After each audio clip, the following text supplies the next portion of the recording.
Welcome to a new wave of entrepreneurship. I'm Scott Stirrett, founder and CEO of Venture for Canada, and your host.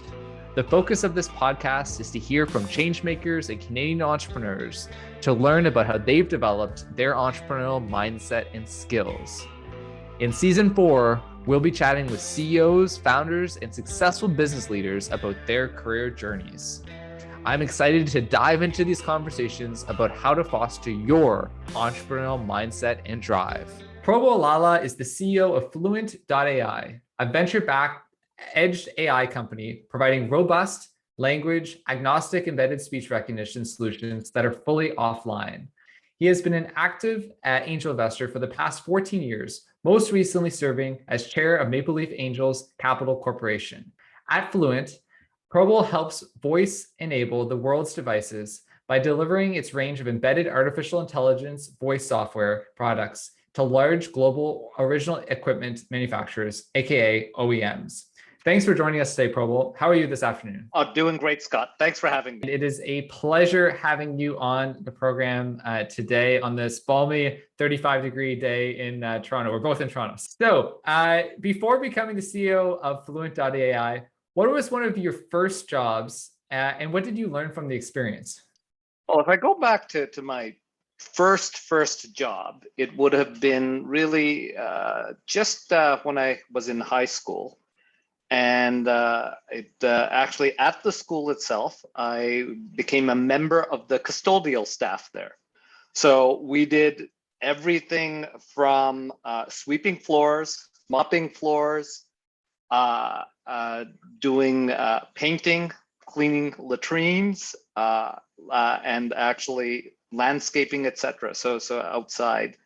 The biggest thing I would say that there are a multitude of things that I took away. I learned a heck of a lot in that job. First thing would have been discipline. So the job started at 6:30 in the morning. And to get there, I would bike to school. So I actually had to be up at 5:30 in the morning. And that discipline was just to make sure that, I was there on time, but it was also recognition. And another element of the job is that you have to be reliable because other people are counting on you when you show up. The fundamental piece, and I'll say it's a takeaway for every single job I do, it's the job is all about the people, whether it be your boss, your colleagues, or your customers, and understanding that. A couple of other things related to the job itself would be humility, learning humility. The job was one that was fairly menial, but very quickly I realized how much you can learn from different people in different walks of life, and that was a critical element as well. Absolutely. And I think sometimes those early career experiences, particularly sometimes in non-glamorous jobs, can really provide transformative work experience. And also, I think a lot of empathy for the many people who work in service jobs, maintenance jobs all around the world. I read a great book earlier this year called Maid, all about a woman's experience as a maid in different people's houses. And I think it's sometimes there's this whole aspect of the economy that, especially in technology or in roles that are or in sectors that are require a significant amount of education or highly competitive, people can sometimes forget about or neglect to think about this whole area of the economy that's super important, and that these jobs are integral to the operation of our society. So I think that it's awesome that your first job was actually this experience. Oh, and they are really an essential worker well before COVID, right? In terms of these jobs, these are the people that kept our economy alive right now. Absolutely. And without these jobs, the very tenets of our society wouldn't be able to function. So these jobs are actually absolutely crucial to the functioning of so many different businesses and companies. So before your current role, you also held executive roles at several leading telecom companies, including Bell and Lucent. How did these experiences working in large corporations prepare you for leading a startup? I guess I'll say it goes back to learning how to scale. So again, going back to a common theme from the last question, it really is all about people. People are the cornerstone of everything that you do, whether you're leading a team of 10 or 1,000. It's the same sort of things. What a leader needs to learn to do is remove obstacles for their people. They're not there to direct, but actually to serve. And that's a key lesson that I certainly learned in larger organizations. A couple of other things just from large organizations is they're very process heavy, and people sometimes think that's bureaucratic. But the truth of the matter is, again, going back to scale, having standard, well-documented, and well-understood and communicated processes allow you to scale. It also allows people to move on in their career and do different things, and you don't get dependent on one individual if they leave the company, and the learning elements. Other elements would be understanding the value of tools to help people actually scale, whether it be technology or other things. And the choice of tools upfront as you're planning the growth of a company makes a huge difference versus sort of deploying quick tools without thinking about growth, and then having to back out of things can actually really stall a company in its growth phase if those sort of things had not been thought through ahead of time. I'll say two other things, actually three other things. Title carries expectations when you're a leader. And what that means is in a startup, it's all too easy to think I'm the friend of everyone, and you should be part of the team. But the team members view their leaders in a slightly different way, even if they started right at the same level. And what I mean by that is that this was a key learning for me at Bell, where I got promoted to the executive level there in Ottawa, where I knew most of the people working in that city. And I have a tendency of being very curious. So I'd just go around and ask folks, oh, what do you think of that? What do you think of this? Just to get some feedback, walking the floor, so to speak. And people would be pretty honest with me in Ottawa because they knew me. I got moved when corporate was either moving to Montreal or Toronto in terms of how they were scaling the company, and all executives had to move in one city or another. And I got pulled into Toronto. As much as sort of I grew up in Quebec, my French was not good enough. And coming to Toronto, trying to learn a little bit of the job, I pulled aside one of my GMs in my job and asked a question of her in terms of, oh, how does XYZ work? And she said, okay, I'll get you something tomorrow. And the next day, I got a 30-page report that pretty much to a T answered my exact questions. And I said, this is amazing, that you guys had so much forethought. And she said to me, Probal, no, you don't understand. We took 6 people off their jobs, what they were doing for the customer, and they worked overnight to produce this report for you. And I was just in shock. And I sort of said, well, why would you do that? And they said, well, when the VP says jump, you say how high. So one of the key elements is the title, regardless of how you want people to perceive you, it carries a different expectation. And that's the same of whether you're a founder, CTO, CEO, it doesn't matter. And as your company grows, as much as you would want that familial relationship, and you should maintain it, people will have different expectations, especially as they come into the company. Last two things I'll say in terms of a large company is you get to understand the dynamics of a very large company, and that helps if you're a startup doing complex sales. So you understand organizational dynamics and understand that in a large company, the executives are competing as much against themselves as they are the competition. And so you need to understand how your solution helps them with their career and their organization. Two points on my end, and I think a lot of great nuggets in there. The first is someone once said this expression to me recently, which is that the more responsibility and kind of more senior your role in an organization, the bigger your wake.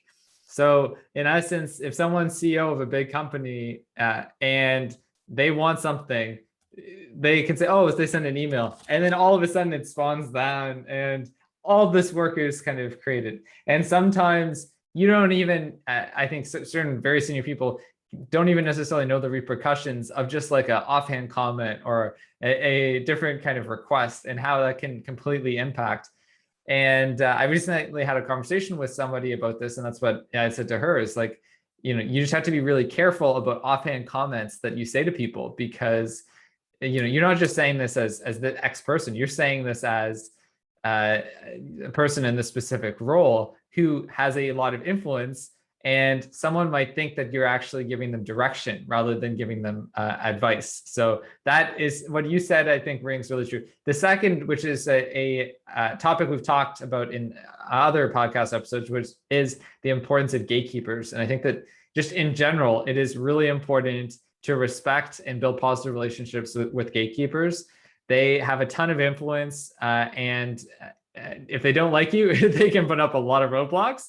So it is really important to build those relationships with gatekeepers and to be really mindful of it, because unfortunately, a lot of people can be quite rude to gatekeepers. And not only is it a bad moral thing to do, it is also not the most strategic thing to do in most cases. I was just going to say, just from that gatekeeper comment, taking a quote out of the Dalai Lama and The Art of Happiness, it's like treating everyone as a human is the number one trait. If you do that, everything else levels out, right? And you can relate to anyone. It's all about the people at the end of the day. You are also a founding member of Maple Leaf Angels, which is the largest angel group in Toronto and has invested over $70 million in startups, including investing in some of Canada's leading technology companies, such as Wealthsimple and Top Hat. Can you tell us a little bit about the early days of Maple Leaf Angels and how the Angel Group got off the ground? Absolutely. So really, Maple Leaf Angels is the offshoot of something called the Toronto Angel Group that was associated with something called the Toronto Venture Group in the late 90s, early 2000s. And in actual fact, a little bit of a side story. In one of my first startups, I actually pitched to the Toronto Angel Group as an entrepreneur. And at the time, the way they ran it, it was really more an exclusive club of individuals, and the entrepreneurs were the entertainment. So you actually had folks that came before dinner, during dinner, and I happened to be the dessert entertainment when I was pitching my company. But TAG sort of went the wayside of the dinosaurs, and it was revived by not myself. There were 6 founding members, but 2 of note are Blake Whitkin, who just up until recently was the chair of Angel Inventors Ontario, and Blake has done an amazing job for the community. And Rob Cotterbash, who was the founding managing director and actually now runs his own family practice. But there's some amazing folks that actually started Maple Leaf Angels. My claim to fame in being a founding member is I was recruited by Rob, and by virtue of my check, I was the first check in and became a founding member. Now, I did bring something to the organization, so it was 14 years ago. My view was previously TAG was, I'll say, investors first. We changed the entire mindset of Maple Leaf Angels with the support of the board and the entire community to be founder first. So we started activities such as speed dating, where the idea was to sit down with entrepreneurs and give them quick advice, whether they were ready for investment or not. We did something called office hours that we do to this day. Even during COVID, there are 4 companies every Thursday that the group looks at. And the entire objective of the office hours is to help entrepreneurs with what do they want to do next. So the question we ask them is, are you looking for money? We'll then put our lens and ask your questions in terms of money. And if you're a good fit, then we'll take you to our investment review committee. But if you're looking for advice and what sort of advice, ask us and we'll help. So the idea is to give back to the community. Maple Leaf Angels itself is actually an exempt market dealer. It's the only OSC regulated angel group in all of Ontario. In fact, I think it's the only OSC regulated or regulated angel group in all of Canada. Because of that, we hold our members to a higher standard. So typically, if you're an angel investor, to become an angel investor, you have to be an accredited investor. And what that really means is that you have sufficient money in the bank or sufficient income that if you lose something, it won't bankrupt you. In other words, you're rich enough to make stupid decisions, if I were to phrase it that way. When you're an EMD, you also have to look for sophisticated investors, what that means is the membership has to be filtered for, are you making smart decisions? Do you understand the risk, etc.? And most of the time when we recruit new members to Maple Leaf Angels, we say, any check you write, think about it as if you're taking the check and burning it. What you're doing is giving it back to the community. Most early stage investments, especially angel investments, are hugely high risk, and most do fail. Some do take off, and there are filtering criteria that help you improve the likelihood. And there is a belief, like if you talk to Blake, he'll certainly say this is an asset class, but the asset class has a very high risk associated with it. What are some of the different archetypes of angel investors in the group? And by I mean an archetype like corporate executive, doctor, etc. Like, what if you were to kind of look at your membership, what are the main kind of professional experiences that they do come from? 50% would be exited entrepreneurs. And then maybe 25% would be former executive senior folks. And then 25% would be, I'll say, the family office representations, etc. Nowadays, there's a lot more, I'll call it young working members who have an income, but have a disposable income and are able to give back, or have been part of a startup and then now are looking at giving back. I mean, I guess Shopify is an ideal example that's given birth to a number of angel groups, in particular women-led angel groups, which is sorely required. Yeah, that is, it's interesting, the kind of breakdown of angel investors and how it does seem, it's interesting. We talked about another episode about how, particularly for young people, angel investing is increasingly like a status symbol. That's one thing I saw on Twitter, where they said that angel investing is the new flex for young people. And it's interesting because, like, 15 years ago was a very different situation. But I definitely find that it is becoming, to have angel investor in your Twitter bio or something is an increasingly sought after metric, which is kind of funny. Which is, what is the role that angel groups particularly play within the Canadian context, and what role do they play in the financing landscape for startups? Absolutely. So there is a stat, again, it may be a little old, but for every, say, government dollar that goes into a startup, there's 40 private or angel dollars that go in. So there's huge leverage. And I'm actually quite passionate about the roles that angels play. It isn't just about their money. It really is about their passion in supporting entrepreneurs and making sure companies survive and grow. So if we were to say that for every 10 companies and angel funds, only one takes off, there are 9 that don't. But the ones that fail don't, by having the virtue of angel dollars go in, there's an entrepreneur that likely says, I'm going to try this again. And those serial entrepreneurs do succeed.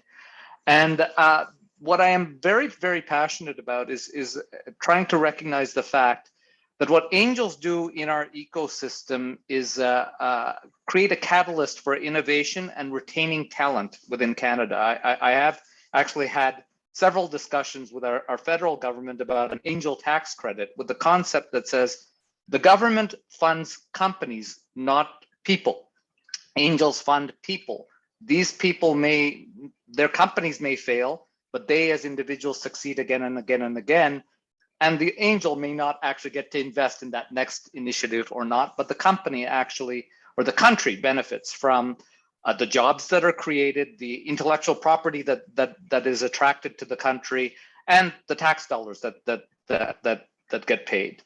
And so angels do play a huge role in the success of our economy. And I'll say it does so Yes, we have companies like Shopify that are amazing, but we also have a whole bunch of companies that no one's ever heard of, but entrepreneurs that have done it 4 or 5 times and then taken off because of angels in our community. People that could never have started a business without that. The term angel investor is telling, because it is the term exists for a reason. It is literally an angel, kind of person coming in and making a huge risk and recognizing, to your point, in the vast majority of instances, investment will be a complete write-off. And it really is a huge risk. And it is important to note that if you are interested in angel investing, as Probal was saying, don't put all your money in. Like, be, conservative side. There is the odd angel investment that does extremely well, but many end up being kind of write-off. One thing that some people have once said to me, Probal, is around how to protect angel investors in terms of the later stages of financing. So I've heard stories of around where, angels take all this risk at the beginning stages, but then there are in later stages of financing. So for background to listeners, if you're less familiar, let's say angels put in $500,000 at the beginning stages. Then this company really starts to take off, and there's like Series C, Series D rounds of like 150 million, $300 million. Huge amounts of money kind of going into this company. Basically, sometimes what will happen is that the early angel investors will be extremely diluted, or they'll make very little, even though they're the ones who actually took the very kind of early stage risk. So my question to you, Probal, is how can angel investors kind of structure agreements to protect themselves later on so that they don't kind of get completely washed out? And I guess, have you seen these kind of challenges that I described? All the time. It creates not a great tension, I would say.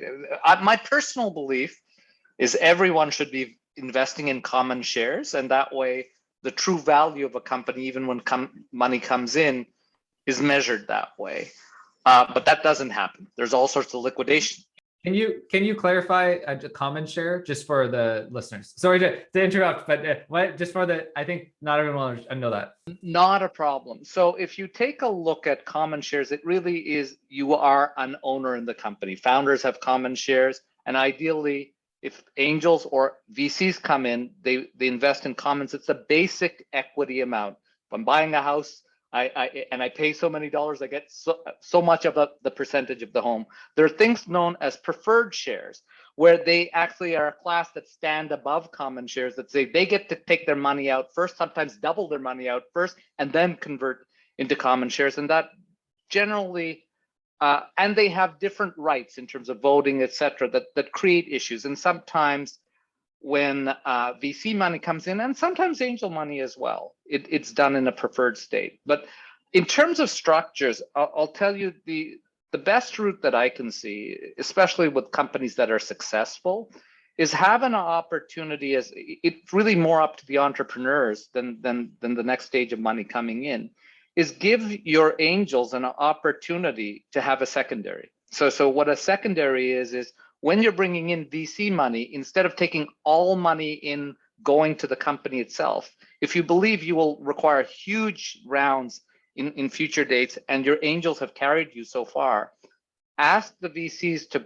buy a portion of those shares from the angels themselves. So the company doesn't get the money, but the angels get to take some money off the table. And that at least allows some level of protection. But I wouldn't say that there is a silver bullet that solves this. Fundamentally, again, I will go back to my comment. It's about people and relationships. So if people do what is in the best interest of everyone that's trying to make the company successful, it all works out. The minute when people get greedy is when things start falling apart. And that happens more often than not. I can imagine there are many complicated relationships between different angel groups and venture capitalists on different deals. But to your point, though, it's important to foster, ultimately, if angel groups are collaborating well with later stage, you can actually build a really probably symbiotic relationship. So it's an interesting, to your point, it's all about the people. And ultimately, at the end of the day, it is better to act ethically, and it takes a lifetime to build a reputation and only an instant to lose it. So it is always better to act on the ethical side. On a different topic, books are something that we love at Venture for Canada. And one question we ask almost every guest is, what are 3 books that have had a particularly formative impact on your life, and why? All right, I'll start early on in my career, and I think it's true for everyone, is Stephen Covey's The 7 Habits of Highly Effective People. And if you think of the book, it really goes from a dependency we have on our whoever in our life to become independent, and then to become interdependent amongst people.